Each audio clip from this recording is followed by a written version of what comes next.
잘 지내셨어요? 네. 공부가 좀 재미있습니까? 네.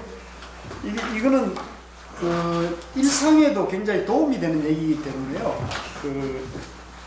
좀 잘 활용하시면 생활에서 바로바로 좀 활용될 수 있는 내용이니까 그렇게 하시면 좋겠습니다.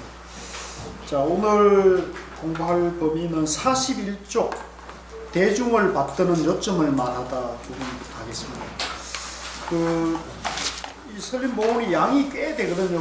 그런데 이번에는 상하로 되어 있습니다. 상하로 되어 있는데 이번에는 다음 주까지 해서 상권을 띄는 걸로 하고요. 하권은 나중에 또 기회가 되면 또 하권은 마저 이렇게 하는 걸로 그렇게 진행을 해보려고 합니다. 대중을 받드는 요점을 말하다.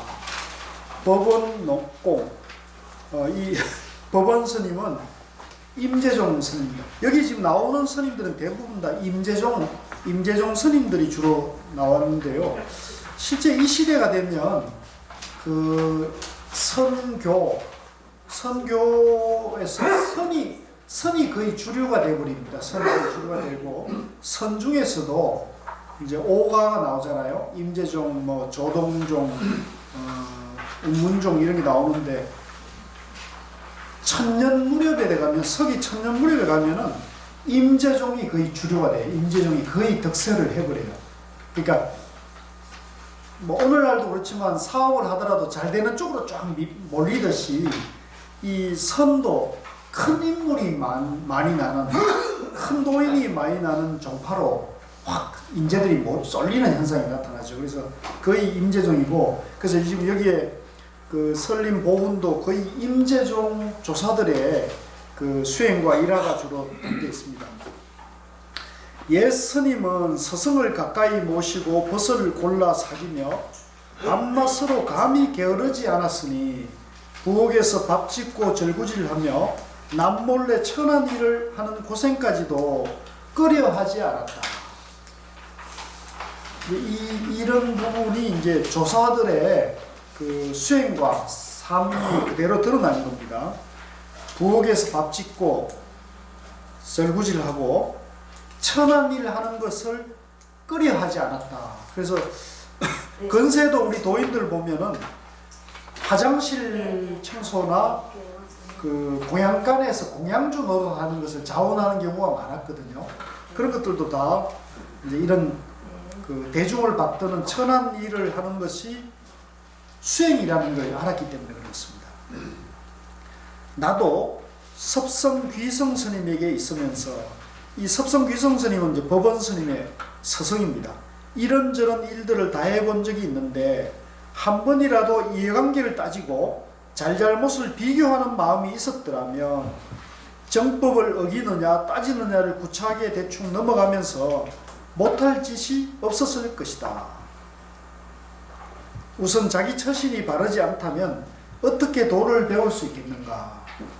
이제 이 말씀은 이제 천한 일, 귀한 일, 대접받는 일, 대접하는 일 이런 분별심에서 일을 하시면 안 된다는 거죠. 주어진 소임이면 그 소임을 성심성의껏을 해야지 어떤 소임은 좋고 어떤 소임은 하찮으니까 나는 못한다 이런 어떤 분별심을 가지고 한 게 아니라 모든 일을 다 긍정적으로 받아들이면서 했다는 얘기고요. 그러한 마음 자세가 바로 도를 배우는 기본적인 요건이다. 이런 말씀으로 저는 받아들였습니다. 자, 그 다음에 2는 건너뛰고요. 3으로 바로 넘어가가지고 42쪽입니다. 주지하는 요령인데요. 이거는 주스님이 좀 공부하시면 참 좋을 대목인데 주지하는 요령에는 취사를 살핌보다 우선하는 것은 없다. 근데 이제 여기 취사는 이제 취하고 버리는 건데요. 사실은 이 취하고 버리는 것은 그 주지 요령뿐만 아니라 우리가 신신명에 보면 그 맨 앞대목에 그 지도문안 그 나오지 않습니까? 예, 도에 이르는 길은 그죠? 오직 간택함을 끓일 뿐이다 이렇게 얘기하죠. 그러니까 간택이나 취사나 같은 말이죠. 같은 말. 그래서 이게 주지하는 요령일 뿐만 아니라 이제 돌을 닦는 것에서도 똑같은 원칙이 적용된다고 봅니다. 해야 할 것인가 말아야 할 것인가를 판단하면 마음속에서 결정되고 안위의 싹은 바깥 환경에서 판정된다. 그러나 편안함이나 위태로움이 하루아침에 그렇게 되는 것이 아니라 모두가 점진적으로 쌓여서 되는 것이므로 반드시 살펴야 한다. 그러니까 이것은 우리가 이제 어떤 위기나 행복이나 위기가 하루아침에 그렇게 되는 것이 아니라 행복도 위기도 이게 쭉쭉 쌓여서 되는 거예요. 쌓여서. 그죠? 쌓여서 인과가 누적돼서 오는 거죠. 그래서 작은 행복이든 작은 위기든 큰 행복이든 큰 위기든 그런 것은 다 인과로 작용하는데 편안함, 행복을 누리려면 행복한 행을 해야 되고요. 위기를 벗어나려면, 위기를 맞이 않으려면 위기를 맞을 행동을 하면 안 되는 거죠. 네. 그래서 이제 그 얘기를 지금 하는 건데, 그래서 항상 지금 이 순간에 깨어 있어야 된다. 지금 이 순간에 오늘, 지금 이 순간에 항상 살필 줄 알아야 됩니다. 도덕과 예의로 주지를 하면 도덕과 예의가 쌓이고 그렇겠죠? 매일매일 도덕과 예의로 주지소임을 처리를 하면 도덕과 예의가 인과가 되는 거고, 각박함으로 주지를 하면 뭐 누가 연세 드신 분이 병원에 좀 가야 한다고 좀 약값 좀 달라 그러는데 돈 없다고 막 돈 주면서도 돈 없다고 막 풀풀 패고 평소에 몸 관리를 잘 하시지 왜 병을 얻었냐고 이렇게 타박하고 이러면 욕을 얻어먹잖아요. 각박한 거죠. 그러니까 이제 그렇게 되면 인심을 얻기 어렵겠죠. 각박함으로 주지를 하면 원한이 쌓인다. 원한이 쌓이면 권속과 사부대중이 덩지고 떠나며 이제 그 절에 주지스님이 각박한 사람이다. 독한 사람이다. 이런 말을 들으면 그 절을 떠나려고 그러겠죠. 아무래도 뭐 사형사제들이나 또 절에 있는 스님들도 아이고 주지 때문에 뭐 못 살겠다 이러면 떠나죠. 예의와 도덕이 쌓이면 안팎이 기뻐하며 감복한다. 그러니까 주스님이 아래 사람이든 위 사람이든 아주 깍듯하게 예의를 갖추고 또 귀한 사람이든 천한 사람이든 다 평등하게 하심해서 대하면 많은 사람들이 감동을 하죠. 감동을 하면은 이제 주변에 사람들이 모이는 거죠. 그러므로 도덕과 예의가 대중에게 두루 미치면 권속과 사부대중이 기뻐하고, 그러니까 결국은 도덕의 행을 하고 예의 바른 행동을 주님이 보이면 그렇게 매일매일 그렇게 살아가면 따르는 사람들, 뭐 사형사제든 상자든 사부대중이 좋아하죠. 아, 주님 참 훌륭하다, 좋다. 네. 그래서 그렇게 다른 사람 생기죠. 각박함과 원한이 거기에 따르면 뭐 저래 일하는 사람이 뭐 일을 하다 다쳤는데 아이고 그 일 다친 거는 다 자기 탓이라고 왜 주의하지 않고 그랬냐고 이렇게 막 타박을 하고 이렇게 해서 이러면 이제 원한이 쌓이는 거죠. 아이 내가 저 일 하다가 다쳤으면 절에서 응당히 그런 것을 좀 살펴주고 챙겨줘야 되는데 그걸 오히려 본인 탓으로 이렇게 한다면, 이렇게 하면은 이제 각박함과 원한이 극에 이르면 안팎이 슬퍼하니 슬픔과 기쁨에 따라 재앙과 복이 내려진다.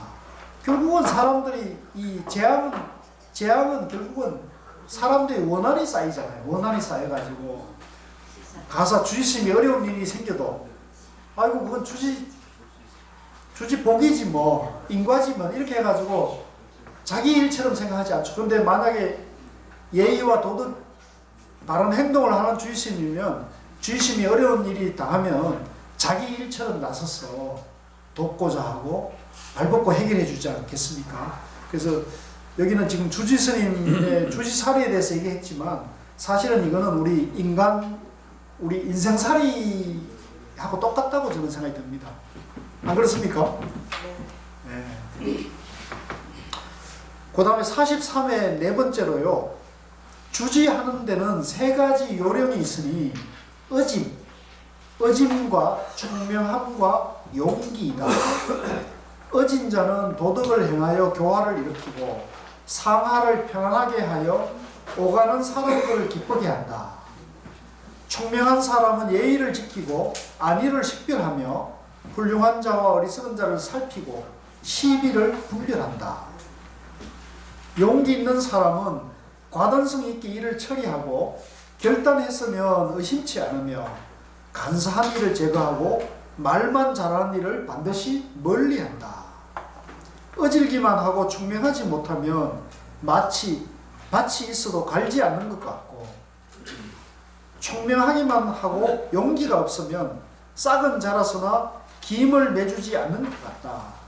또한 용기만 있고 어질지 못하면 걷어들이는 것만 알 뿐 파종할 줄을 모르는 것 같다. 이 세 가지를 다 갖추면 총림이 일어나고 하나가 모자라면 기울을 것이며 두 가지가 부족하면 위태롭고 셋 중에 하나도 없으면 주지의 도는 폐지될 것이다. 지금 여기서 이제 세 가지 어지, 이제 덕이죠, 덕. 그 다음에 총명함은 이제 지혜를 말하는 거고요. 용기는 이제 결단력이죠, 결단력. 그래서 이 그 덕과 지혜, 용기, 결단력 이런 것이 이제 그 대중의 삶을 살피는데 굉장히 중요한 것이다. 이런 말씀을 하고 계십니다.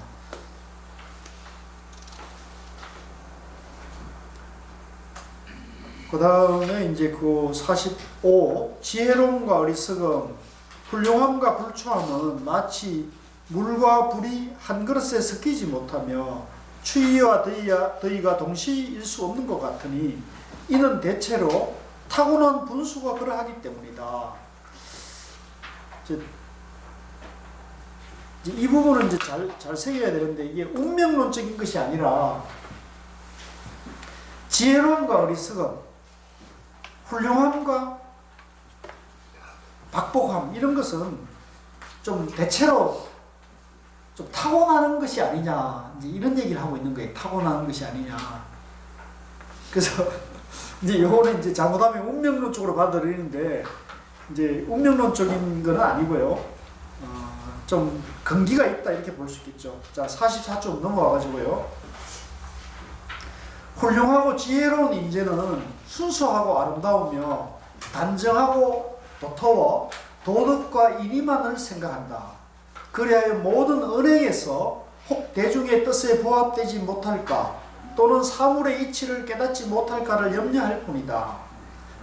한편 불초한 사람은 간사, 음음, 속임수, 아첨으로 자기를 뽐내고 능력을 과시하며 오욕에 빠져 이익을 구처하면서 아무것도 되돌아볼 줄 모른다. 그러므로 설림에서 훌륭한 사람을 얻으면 도덕이 닦이고 기강이 확립되어 마침내 법석을 이루지만 그 사이에 하나라도 불초한 자가 끼어들어 대중들을 교란시키면 안팎이 편하지 못할 것이니 큰 지혜와 예의법도가 있다. 큰 지혜와 예의법도가 있다 한들 무슨 소용이 있겠는가. 지혜와 어리석음, 훌륭함과 어질지 못함에 우열이 이러하니 어떻게 가리지 않을 수 있겠는가. 우리가 이제 그 출가했으나 아니면은 그 비록 제가자이지만 이제 공부하러 가서 어떤 회상에 이렇게 살게 되면 그 회상에는 이제 다양한 사람들이 모이잖아요. 그래서 어진 사람도 있지만 좀 간사한 사람도 올 수가 있거든요. 다양한 사람이 오거든요. 근데 이제 그럴 때 그 대중을 통솔하는 사람이나 이제 대중을 리드하는 사람은 이제 이런 사람들을 살펴볼 수 있는 눈이 있어야 돼요. 대개 이제 간사하거나 교활한 사람들에게 소임을 맡겨놓으면 사람들이 뭐 일까지 떨어져 나갈까요? 사람들이 결국은 있는 사람도 다 떨어져 나가거든요. 간사함과 교활한 사람이 있으면은. 근데 어진 사람을 모셔놓고 어질고 지혜롭고 그죠? 덕이 있는 사람을 소임을 맡기면 사람들이 모이죠. 그죠? 그와 같은 이치인 것 같아요. 그래서 이제 이런 공부도 그렇고요. 뭐 회사도 그렇고 또 가정집에 사람을 한 사람 들려온다든가 이런 문제들이 다 마찬가지인 것 같습니다. 그래서 제가 이 얘기를 보다 보니까 제가 석사학위 논문을 쓴 분이 이제 오대산 월정사의 이종욱 스님이라는 분인데요. 그 지암 이종욱 스님이 정말 대단한 분이었어요. 오대산도 살리고 또 조계사도 그분이 사실 주도해서 지었거든요. 그리고 이제 일제강점기 때 조선불교 조계종을 재건한 정말 대단한 분인데 그분이 이제 하신 말씀 중에 이런 말씀이 있대요. 그 화롯불을 이렇게 켤 때 화롯불을 안에 이제 옛날에는 추우면 화롯불을 겨울에 들이잖아요. 화롯불에 생나무는 화롯불이 되면 연기가 나잖아요. 그죠? 연기가 나가지고 거기 있으면 안 된다는 거예요. 그러니까 그걸 비유하면서 화로에 생나무를 넣으면 같이 살 수가 없듯이 사람도 마찬가지예요. 그런 생나무 같은 사람이 와 있으면 같이 살 수가 없다. 대중들이 다 피해를 본다. 그런 사람은 내보내. 그래서 이제 저도 이제 그 공부를 하면은 이런저런 반연으로 이렇게 사람들이 모이게 되면 모였을 때 이제 그런 게 항상 고민이에요. 아, 저 사람은 소임을 맡겨놨는데 소임을 사는데 아주 박복하게 막 대중들을 막 쥐닫듯이 막 그죠? 예? 뭐 문을 열으면 좀 출입문을 갖다가 이렇게 좀 조심스럽게 닫아야 되는데 뭐 어떻게 하다 보면 꽝 하고 닫을 수 있으면 막 뭐라고 그래갖고 무한을 줬어, 그죠? 그러니까 다 주변에 이제 사람들이 다 불편할 수 있잖아요. 이제 이럴 때 이제 그걸 결단을 내려야 되는 거죠. 이제 몰래 불러가지고 주의를 주든가. 그래도 계속 그렇게 완장 내지는 그죠? 완장질을 하게 되면 사실은 그 소임을 빨리 교체를 하고 조치를 해야 되는데 이제 그런 사람들이 갑질을 하게 되면 이제 주변 사람들이 다 불편해지고 그러게 되면 그게 전부 대중들이 떠나게 되거든요. 그래서 우리도 마찬가지입니다. 우리도 그래서 그 비유가 생각이 났고요. 자, 그 다음에 6번째, 윗사람인 주지는 겸손하게 아랫사람을 이끌어주며 일 맡은 아랫사람은 마음을 다해 윗사람을 받들어야 하리니 위아래가 화목하면 주지의 도가 통한다. 그 다음에 이제 넘어가가지고요. 45쪽에 위에서 네 번째 줄, 그 까닭은 무엇일까? 첫째는 윗사람의 마음이 아랫사람에게 통하게 하고 도가 막힘이 없었기 때문이다. 두 번째는 납자들의 재능과 품성이 어떤지를 미리 알아 그들에게 맞게 침퇴시켰기 때문이다. 이러면 자연스럽게 사하가 화목하고도 엄숙해졌어. 먼 곳, 가까운 곳 모두가 존경하니 총림이 잘 되는 이유가 여기에 달렸을 뿐이다. 그러니까 적재적소에 사람을 등용하는 그런 안목과 그죠? 지도력이 있어야 된다는 거죠. 그 다음 7번째, 법원 스님이 도산 오진 스님에게 말하였다. 배움이 아직 도에 이르지 못하였는데도 자기의 견문을 자랑하고 궁극의 도리를 깨달았노라 과장하면서 말재주를 가지고 잘났다고 떠드는 자는 마치 더러운 변속관에 단청을 바른 것처럼 악취만 더할 뿐이다. 이런 것도 이제 우리가 잘 보는 눈이 있어야 돼요. 이런 것도. 지금 이제 그 유튜브 시대가 돼가지고 유튜브에 보면 이제 자기가 깨달았다는 도사들이 많이 나타나고 있거든요. 그래서 그런 말을 이렇게 딱 들어보면 예를 들면 일단 그 주의할 게 자기 자랑하는 사람 자기 자랑하는 사람, 그 다음에 자기가 깨달았다고 공공연히 자기 공부를 과시하는 사람, 또 자기가 자기 반연의 선지식을 이렇게 빗대어 가지고 자기를 내세우는 사람, 그러니까 남을 파는 거죠. 남을. 그 다음에 또 남을 깔아뭉개어야 자기가 우월함이 드러나는 것처럼 말하는 사람, 이런 사람들은 되게 지금 여기에서 말하는, 그죠? 아직 도에 이르지도 못했는데 이제 자기 공부를 자랑하는 그런 것입니다. 그런 사람을 그런 사람 본문을 듣고 그런 사람을 공부를 따라다니면 자기만 피해를 보면 뭐 상관없는데 자기 주변의 도반들도 피해를 보게 되죠. 왜냐하면 자기가 끌고 가잖아요. 야 저기 깨달음 도인 나왔다더라. 가자 이렇게 하나 둘 데려가가지고 다 이제 돈매금으로 넘어가는 거죠. 그러니까 여러분들이 이걸 볼 때 이런 걸 이제 주의해서 보셔야 돼요. 네. 변속간에 아무리 단천을 다녀도 법당이 될 수 없잖아요. 변속간은 변속간이니까. 그래서 제가 그 대목이 생각이 나서 말씀드리고요. 8번째, 법원 스님이 수자 오조 법연 스님에게 말하였다. 이 오조 법연 스님은 이제 원호 국건선사와 법맥으로 연결된 아주 큰 스님입니다. 큰 스님입니다. 마음은 한 몸의 주인이며 만행의 근본이다. 밑줄 꺼셔야 되겠네요. 이제 마음이 이제 결국은 나의 주인이에요. 마음이. 그리고 모든 행의 근본이 결국 마음이에요. 마음을 오묘하게 깨닫지 못하면, 그러니까 자기 마음을 깨치지 못하면,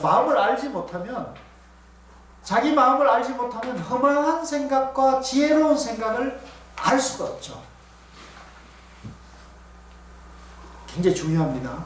자기 마음을 알아야 돼요. 그래서 자기 마음을 안다는 것은 이제 부처님처럼 깨치면 딱 끝나는 얘기지만 사실 깨치는 것은 쉽진 않은데요. 이 마음이 이제 무엇인지 알려면 이제 제 경우는 죄송합니다만 제 경우는 백일법문의 중도 연기를 이해하니까 이 우주 만물을 불교에서는 마음이라고 그러잖아요. 마음. 불교에서는 마음 그러면 뭐 심리학에서 말하는 의식, 또 뇌과학에서 말하는 뇌의 어떤 현상 이런 게 아니에요. 불교에서의 마음은 우주 만물을 말하는 거거든요. 불교에서의 마음은. 그러니까 우주 만물의 이치를 알려면 부처님이 깨달은 중도 연기를 아는 거죠. 그래서 늘 제가 드리는 말씀은 한결같습니다. 우주 만물의 존재 원리는 중도와 연기인데요.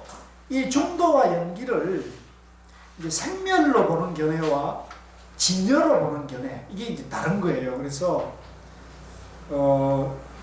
제 경험으로는 이제 제가 마음이 좀 그 법문을 듣고 백일법문을 한 10번 정도 읽으니까 그게 조금 정리가 되더라고요. 이 나와 우주 만물의 존재 원리가 중도 연기라는 것에 대해서 이해가 좀 되니까 제 마음이 일단 편해지고 제 마음이 정리가 되더라고요. 그래서 그러다 보니까 제 마음속에 일어나는 삿된 생각과 바른 생각이 구분이 돼요. 제 마음속에. 그러니까 제가 알죠. 제가 그래서 내가 지금 삿된 마음을 쓰고 있네. 내가 지금 바른 마음을 쓰고 있는 걸 제가 누구보다 제가 알죠. 제가. 그죠? 그러니까 마음의 주인이 되려면 이 마음 도리를 알아야 되는 거죠. 마음 도리를 오묘하게 깨닫지 못하면 허망한 생각이 스스로 생기고, 허망한 생각이 스스로 생기면 이치를 보아도 분명하지 못하다. 그러니까 이 마음 도리를 모르게 되면 자기가 허망한 생각을 일으켰는데 이 허망한 생각이 모르는 거예요. 그래서 삿된 소견을 가진 사람을 도인이라고 믿고 따르게 되는 거죠. 이게 이제 굉장히 위험한 거잖아요. 근데 이게 위험한 줄 모르는 거예요. 이거 옳은 생각이야, 이게 바른 생각이야 라고 착각에 빠진 거죠. 그래서 요 얘기는 굉장히 중요한 겁니다. 그래서 우선 이제 우리가 공부를 바로 하려면 자기 마음이 무엇인지 중도 연기라는 것을 확실히 알면은 공부가 확 이제 정리가 됩니다. 이치를 보아도 분명치 못하면 시비가 여러나. 그러니까 자기가 자기 마음 쓰는 것이 삿된 마음이다. 법이 아니다. 도가 아니다는 사람은 자기 생각을 빨리 거둘 수, 자기가 정견이 서면은 자기 마음을 빨리 정리할 수가 있거든요. 정견이 안 서면은 자기 마음이 무조건 옳아요. 그러니까 자기 마음이 삿된 소견임에도 불구하고 이걸 옳다고 집착하니까 이런 사람은 해결할 수 있는 사람이 없죠. 그러니까 이제 요체는 자기 마음을 자기가 먼저 빨리 알아야 된다. 그리고 알려면 어떻게 해야 되느냐. 이제 외람됩니다만 제 경험으로는 이제 성철스님 101번문의 중도 연기를 확실히 이해하면 도움이 된다. 그래서 그럼 어떻게 이해하면 되느냐. 저는 한 10번 정도 읽으니까 이해가 되더라고요. 그러니까 여기 오신 그 분들께서는 각자 이제 짐작해서 이제 이런 것이 도움이 될 거라는 생각이 들어요. 그러므로 마음을 다스리자면 반드시 오묘한 깨달음을 구해야 한다. 이제 여기서 말하는 오묘한 깨달음은 이제 두 가지인데, 하나는 확철되어오면 뭐 더 말할 것이 없습니다. 견성성불하면은 뭐 그거는 뭐 더 말할 것이 없죠. 근데 견성성불은 사실은 이제 쉽지 않으니까 이제 중도 연기를 이치로라도 이해를 하시는 것이 이제 공부에 굉장히 도움이 된다는 겁니다. 오묘하게 깨닫고 나면 정신은 여유롭고 혈기는 안정되며 태도와 용모는 공경스러우면서도 씩씩하여 망상이 모두 녹아서 진심이 된다. 이렇게 마음을 다스려가면 마음은 스스로 영묘해진다. 그런 뒤에 상대방을 인도하고 미혹함을 지적한다면 누구라서 교화되지 않겠는가. 요 대목은 이제 약간 도노점수와 비슷한 말씀을 하셨는데요. 요거는 이제 저는 이제 제가 조금 제 식으로 말씀드리면 중도 연기를 이해해서 일단 정견이 서면은 이제 정견이 서게 되면 이제 이런 정도는 가능하지 않겠는가. 이제 이렇게 말씀드릴 수 있고요. 이제 깨치게 되면 이게 뭐 자유자재해져 버리니까, 깨치게 되면 자유자재 매일매일 좋은 날이 되니까 이런 것들은 뭐 당연합니다. 자, 그 다음에 48쪽으로 넘어가가지고요. 6번째, 계행이 청정해야 명성을 얻는다. 1. 요즘 총림에서 도를 배우는 인재들이 명성을 드날리지 못하는 이유는 다른 사람이 믿어주지 않아서가 아니라 계행이 청정하지 못하기 때문이다. 사람 되면 진실하고 바르지 못하면서 구차하게도 명예와 시주물을 구하려고 화려한 거칠에만 버려놓다가 마침내는 식자들의 웃음거리가 된다. 그러므로 계획을 덮어버린 상태라면 부처님이나 조사와 같은 도덕을 가졌다 해도 듣고 보는 사람들이 의심하며 믿어주지 않는다. 그대들이 뒷날 초함을 짓고 살거든 이 점을 힘쓰도록 하라. 저는 이 대목이 굉장히 마음에 좀 요즘 많이 와닿는데요. 이거와 관련해서 우리 눈앞에 나타난 역사적인 사례를 보면 크게 보면 두 가지 사례가 있습니다. 하나는 경허스님 아시죠? 경허스님. 경허스님이 이제 우리 한국 불교의 근세의 이제 불세출의 도인이었어요. 네, 우리 심지어는 뭐 근대 한국 불교의 중흥조라고 일컬어지는 대단한 분이었죠. 그런데 근대 한국 불교의 중흥조라고 하고 불세출의 그런 도인이라고 하는 경허스님도 말년에는 어디 가서 돌아가셨냐면 말년에 아주 쓸쓸하게 돌아가셨어요. 예, 저 함경도 저 두만강변 삼수갑산에 가셔가지고 거기서 훈장 노릇 하시다가 쓸쓸하게 돌아가셨어요. 그게 사실은 그런 대단한 도인 같으면 총림에서 그죠? 수많은 제자들의 어떤 그런 칭송 속에서 돌아가셔야 되는데 우리 성철스님 같이 돌아가신 분 대단하지 않습니까? 그죠? 온 국민이 그냥 뭐 수십만이 몰려들어가지고 애도하는 그런 분위기였는데 이 경허스님은 도로 보면은 그 정도로 비견할 정도로 대단한 분이었거든요. 근데 삼수갑산에서 훈장 머리 기르고 훈장 노릇하다가 쓸쓸하게 돌아가셨어요. 그럼 왜 그러느냐? 바로 이 문제가 있는 것 같아요. 이 문제. 계행이 이제 문제가 있었어요. 그래서 이제 제가 뭐 구구절절히 많은 얘기를 드리면 그분들이 제자들이 또 싫어하실 테니까 이제 단적인 예는 이제 제가 아는 그 사례는 그 이분이 이제 해인사 조실을 하시면서 1899년입니다. 해인사 조실을 할 때 이제 결제 중에 안거 중에 이분이 주로 어디를 출입했냐면 기록에 의하면 절밖에 주막을 출입을 자주 하셨어요. 그 안거 중에 결제 중에 조실 스님이 자꾸 주막집을 왔다 갔다 하니까 소문이 나겠어요, 안 나겠어요? 소문이 안 날 수가 없는 거예요. 그죠? 해인사에서 그러니까 주막 출입하니까 소문이 나가지고 수자들이 이제 양물이 갈린 거예요. 어떤 수자들은 아니 스님이라면 계율을 지켜야 되는데 우리 조실 스님이 왜 자꾸 저렇게 이제 주막 출입을 하면 뭐 때문에 출입하겠어요? 곡차가 있고 그 다음에 곡차가 있으면 또 뭐가 필요해요? 그죠? 또 음식이 필요할 거고 곡차와 음식이 들어가면 또 뭐가 또 구색이 갖춰져야 돼요. 상상에 맡기겠습니다. 잘 모르시는가 보네요. 그러니까 이제 수자 스님들은 계율이 청정해야 되는데 왜 이렇게 해서 이제 저 조실 스님 탄핵해야 한다고 이제 난리가 나는 거예요. 근데 반면에 또 조실 스님을 따르는 외워하는 분들은 도인이니까 저런다. 도인이니까. 도인은 무해자제해야 되지 않느냐.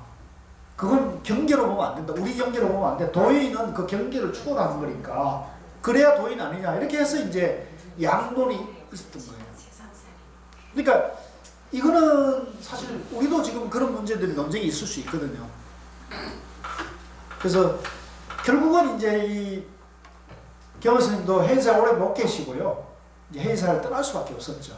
그래서 이제 해인사를 떠나서 이렇게 삼남지방을 쭉 다니시다가 나중에 이제 이북으로 가신 거예요. 가서 이제 머리를 기르고 속복을 입고 훈장노릇을 하다가 돌아가시는데 그게 바로 이 문제입니다. 계율을 지키지 않았기 때문에 도인이라고 쳐주더라도 당연히 도인도 부처님도 계율을 철저하게 지키시잖아요. 부처님이 계율을 어긋난 거 있겠습니까? 그러니까 이게 이제 사실 문제인데 본인이 해명하는 글은 없어요.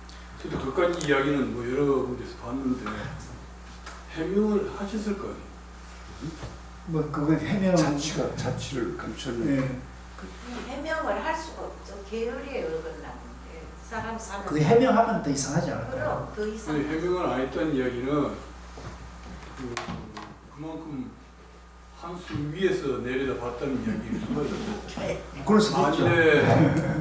만일에 이제 육신의 욕망에 사로잡혀서 나이가 들면서 정신이 흐려져가지고 왕령에 들었다면 그러면 해명을 하려고 덤벼들었을 테고 그렇지 싶은데. 그래서 뭐 저는 아직 저도 이 문제에 관심을 가지고요. 꽤 많은 자료나 그 법어집을 다 검토를 해봤는데 당신이 특별하게 하신 말씀은 없어요. 제자들이 이제 그 대변한 얘기는 있죠. 예를 망공 스님이나 또 재산 스님 이런 분들이 이제 그쪽 그 따르는 제자들이 있는데 하남 스님은 이제 그 경허집을 일제 강점기 때 경허 스님 법어집을 제자들이 다 모아가지고 법어집을 편찬했거든요. 그때 이제 만해 스님이 그걸 주관해서 편찬을 했는데 이제 그 법어집의 맨 앞에 나오는 게 이제 행장편이 있어요. 행장편. 행장편이 이제 선에 해당되는데 그걸 누가 할 것이냐 하다가 이제 만공 스님이 이거는 하남 스님이 해야 한다. 이제 만공 스님의 사제가 되고 하남 스님이 이제 경허 스님의 법을 받았거든요. 그러니까 이제 하남 스님인데 갔어요. 그래서 하남 스님이 그 장문에 행장을 저수를 합니다. 하는데 이제 우리 서성에 대한 일대기를 쭉 이렇게 하죠. 근데 거기에 보면 이제 우리가 잘 납득하기 어려운 내용도 적혀 있긴 해요. 그런데 마지막에 가서 뭐라고 그러냐면 하나님이 우리 스승의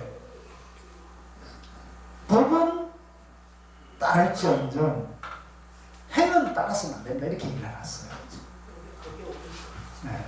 그러니까 법은 참탄하면서도 행에 대해서는 그러니까 이걸 보고 이제 만공 스님이 이걸 어떻게 제자가 이걸 어떻게 우리 스승의 조에다가 치를 수 있냐 빼라 그래가지고 그게 일제강점기 때는 그게 빠졌습니다. 행장이 빠졌습니다. 그래서 그 없는 저게 나왔어요. 근데 이제 나중에 그 행장 지은 게 이제 있었기 때문에 광복 후에 다시 경허집이 나올 때는 그 행장이 들어가 있어요. 그래서 지금 경허집에는 그 하남 스님의 행장이 들어가 있습니다. 그래서 이제 그게 굉장히 시비가 됐던 거거든요. 그래서 이제 그런 면에서 보면 이제 우리가 여러 가지 이게 굉장히 중요한 교훈인데요. 자세히 살피고 주의를 깊게 듣는 일은 원래 하루아침에 되는 것이 아니다. 그거 밑줄 그으십시오. 그 때문에 남학 스님은 이제 마조 스님의 스승이고 육조 스님의 제자잖아요. 육조 스님을 뵙고 나서도 15년이나 자비를 했다.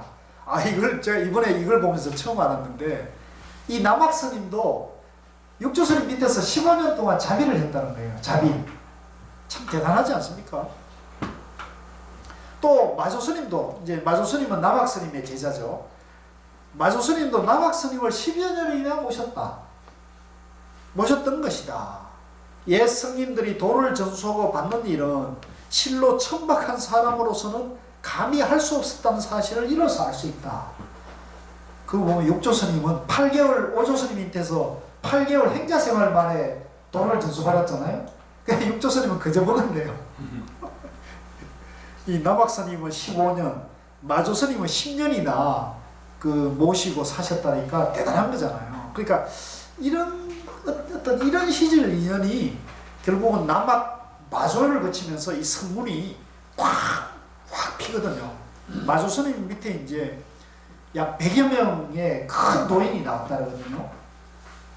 그러니까 이렇게 큰 도가 이 선이 이렇게 삽시간에 확산될 수 있는 힘이 이런 인재를 얻었기 때문에 인물을.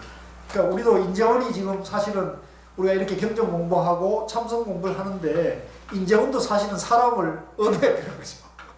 여기 많은 인재들이 와 계시니까 저는 기대하고 있습니다. 왜 반응이 이렇습니까? 젊은 인재가 그렇겠어요. 저는 뭐 나이가 젊든 많든 지금 이 순간이 황금기라고 생각하는 사람이기 때문에요. 너무 자기를 소홀하게 보지 마시고요. 자존감을 가지십시오. 자, 그 다음에 이제 그 밑에 내려가지고요. 옛 성인들이 도를 전수하고 받는 일은 실로 천박한 사람으로서는 아까 했고요. 마치 이 그릇의 물을 저 그릇에 쏟아붓듯 해야 비로소 큰 법을 감당해서 개선할 수 있다. 이를 세속일로 치자면 가문을 감당할 만한 덕 있는 자손을 뽑아 조상의 유풍을 기리고 농가에서 파종할 때 땅의 상태를 살피는 격이다. 뭐 사실 세속의 집안에도 자기 그 문중에 그죠? 가풍을 있게 하기 위해서 사람을 신중하게 이렇게 가려하지 않습니까? 마찬가지로 이 법을 전하는 것도 마찬가지인 것입니다. 이것이 자세히 살피고 주의 깊게 듣는 이치의 분명한 사례이다. 어떻게 교묘한 말과 좋은 얼굴빛, 편벽된 아첨으로 선발되었겠는가? 이 글은 이제 원호 스님에게 주는 글인데, 원호 스님은 이제 그 벽암록을 지은 대해 스님의 스승이죠. 원호 국군 스님이죠. 자, 그 다음에 조금 넘어가가지고요. 54쪽으로 바로 넘어가가지고 54쪽 8에 보면요.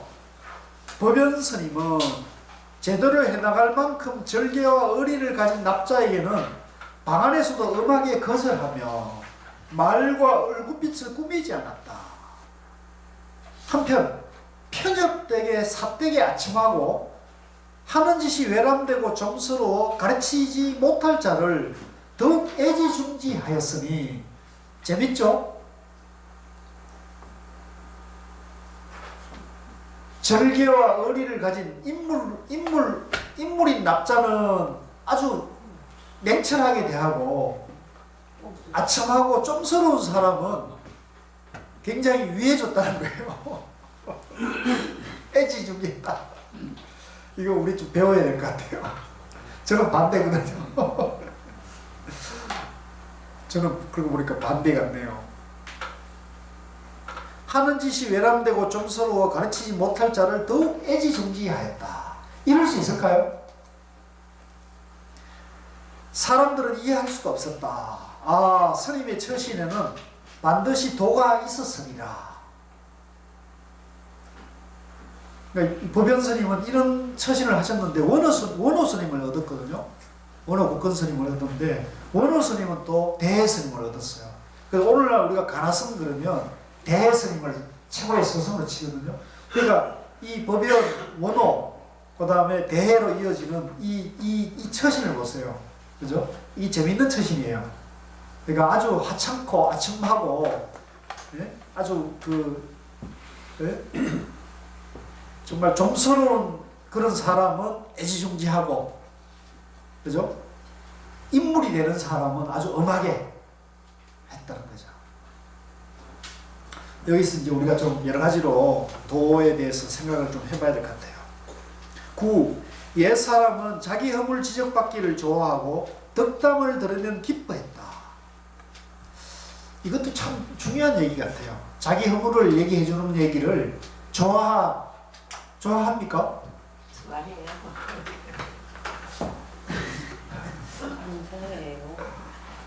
저는 제가 좀 이런 얘기하면 죄송한데 또 오늘 제 경험을 얘기하면 제가 이제 종단의 일을 하면서 총무원장 스님을 여러 번 모셨거든요.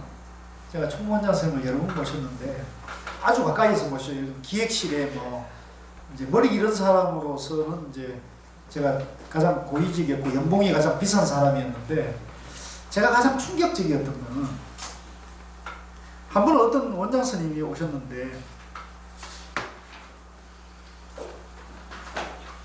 그런 말씀을 하신 거예요. 이 얘기를 하면 이제 그분이 들으면 기분 나쁠 텐데. 예? 끄고 갈까요? 자, 그 다음에 이제 55쪽에요. 55쪽에 10. 법연 스님이 불감 스님에게 말하였다.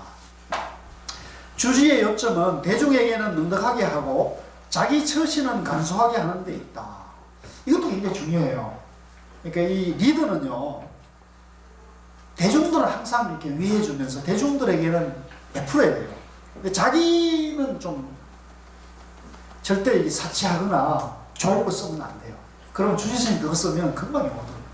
그래서 이번에 여기는 이제 여기 계신 분들은 다 호불호가 갈려있겠지만 저는 이번에 이제 그 대통령이 당시 모친을 그 장례를 치르는 걸 저러는데 제가 그걸 살펴보니까 제가 이제 문 대통령하고 가까이 모시는 사람하고 제가 좀 가깝습니다. 그래서 그 얘기를 좀 들어보니까 그 모친이 아들인데 이제 부담 준다고 절대 오지 말라 그러고 저 부산 어디에 평소 살던 동네에 그냥 응가하고 이제 매일 성당 이분이 이제 저랬을 때 뭐 피나 와가지고 굉장히 어렵게 살았잖아요. 그러니까 성당을 아주 독실한 신도였다고 해요. 그래서 매일 성당에 가서 새벽 기도하고 이렇게 했는데 이번에 돌아가실 때도 6인실 병실에서 아무도 주변에 사람이 대통령 어머니인지 모르게 6인 병실에서 돌아가시고 난 다음 돌아가신 임종할 무렵에 그러니까 대통령이 와가지고 임종을 받다는 거죠. 그때야 비로소 저분이 대통령 모친인 걸 알았다는 거예요. 그 6인실 병실 안에 있는 사람들조차. 그런 모습, 그 다음에 이제 자기 청와대에 있는 사람들 절대 못 내려오게 하고, 그죠?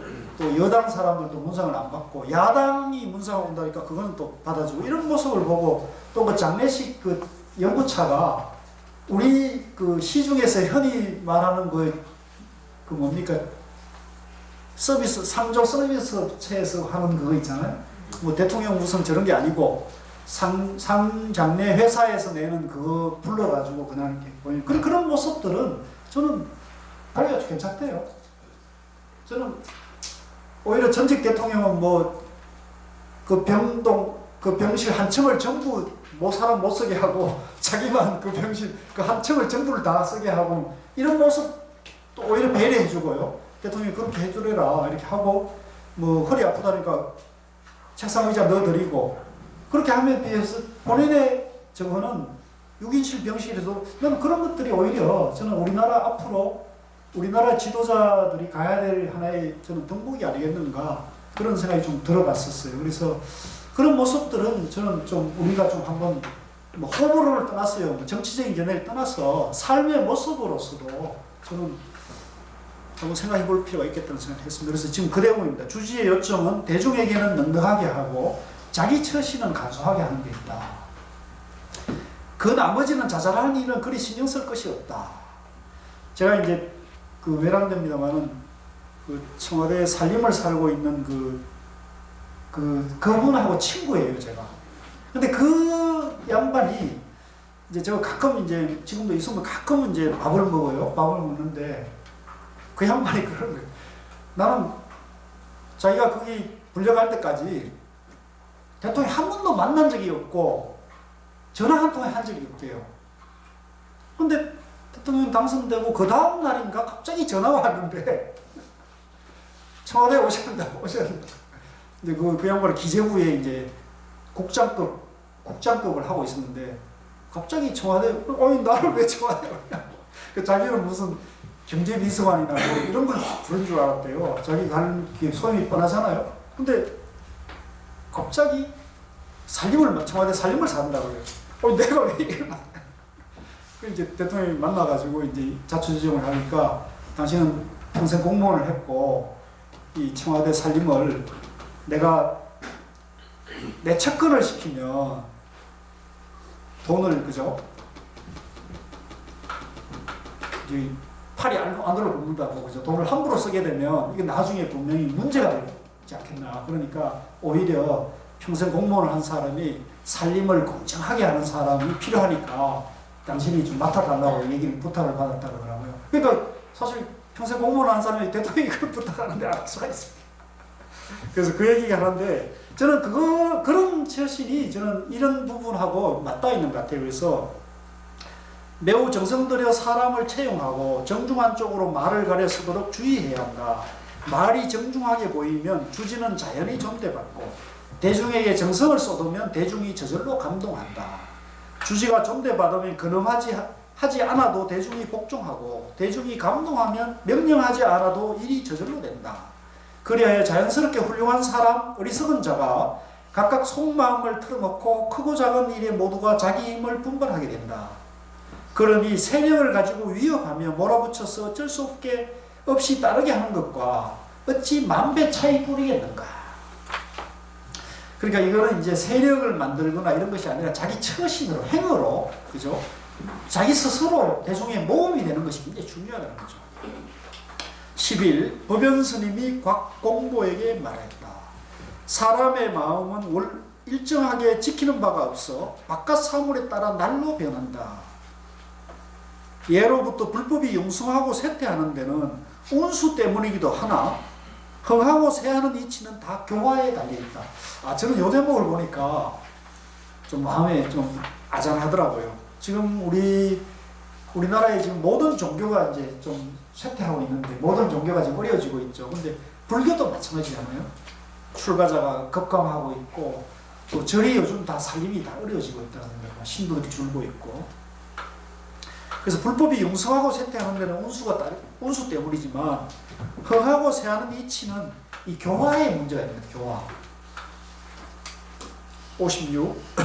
옛날 강서와 남학에 이제 강서는 이제 마조 스님을 말하고요. 남학은 남학 회양 스님을 말합니다. 그러니까 그 마조 스님의 서성이죠. 그러니까 이 마조 스님과 남학 스님이 이 선종을 일으킨 그 양대 거두라고 볼 수 있거든요. 물론 이제 뭐 육조 스님도 계시고 하지만 임재 스님도 계시지만 이때 이제 선종 천하가 됩니다. 강호 재현이 이제 형성되는데요. 모든 스님께서 중생을 이렇게 할 때 맑은 도풍으로 일으키고 청정으로 절제하였으며 도덕을 베풀고 예의를 가르쳤다. 그러니까 무슨 뭐 맛있는 걸 먹이고 화려하고 큰 행사로 한 게 아니라 이제 행을 통해 가지고 청정하고 절제하고 예의를 이제 했다는 거죠. 그래야 납자들이 보고 듣는 것을 가려 삿된 벽을 막게 하였으며 정욕과 무력을 다 끊게 하였다. 때문에 날마다 선을 실천하고 허물을 멀리하여 자기도 모르는 사이에 도덕이 완전해졌다. 이런 찬탄, 굉장한 찬탄이죠. 그러나 요즘 사람들은 옛 사람보다 훨씬 못하다. 기어코 이 불도를 청구하고자 한다면 반드시 마음을 단단히 먹고서 깨닫고야 말겠다는 의지를 바꾸지 말아야 한다. 그런 뒤에 재앙이나 덕실은 하늘에 맡기고 구차하게 면하려 해서는 안 된다. 안 되리라고 미리 근심하여 해보지도 않았어야 되겠는가. 특근만큼이라도 주저하고 의심하는 마음이 가슴속에 싹 떴다 하면 금생에 깨닫지 못할 뿐 아니라 천생만급을 지낸다 할지라도 성취될 날이 없을 것이다. 근데 우리도 이제 사실은 뭐 쓸데없는 행사나 먹고 노는 일이 많이 바쁘잖아요. 여러분 어떠세요? 뭐 모임 가고 그죠? 뭐 행사하고 뭐 잔치하고 이런 데 많이 바쁘잖아요. 근데 사실은 이 공부 쪽으로 바빠야 되는 거거든요. 공부 쪽으로. 그리고 행은 검소하고 소박하고 소욕지족하는 행위. 그래서 지금 우리 이 선종의 전성기 때 도인들은 이제 뭐 크게 무슨 뭐 절에 행사를 크게 벌리 이런 게 아니라 법을 전하고 그죠? 이제 수돌하고 그죠? 그 다음에 살림살이는 아주 감소하게 그런 데서 이제 이 도인이 많이 나고 그런